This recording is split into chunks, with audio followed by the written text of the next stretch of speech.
Welcome to बेगे सभी production दोस्तों। तो हम लोग सब लोग देखिए पीछे हम लोग माँ तुलसी के मंदिर पहुंचा। माँ तुलसी को दर्शन करने के लिए आ चुका है यहाँ पर। तो चलिए दोस्तों अंदर।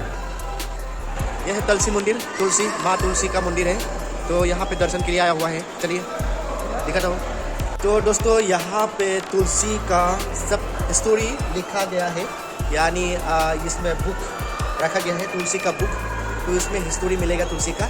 तो यहाँ पर ग्लास में सजा कर रखा गया है। हर तरफ देखिए ग्लास के अंदर तुलसी का कहानी यानी हिस्टोरी है, यहाँ पर अच्छे से रखा गया है। म्यूजियम का तरह यहाँ पर रखा गया है दोस्तों। यही मैं आप लोगों को दिखाता हूँ, चलिए। रामायण का भी मिलेगा यहाँ पे, इस स्टोरी पे रामायण का भी मिलेगा। तो चलिए दोस्तों थोड़ा एंजॉय कीजिए। तो दोस्तों ऊपर से नज़ारा देखिए कैसे है, नीचे तरफ ऐसे है नज़ारा। सब लोग यहाँ पर आकर प्रणाम करते हैं। तो दोस्तों मेरा वीडियो आज का ये छोटा सा मिनी ब्लॉग यही समाप्त।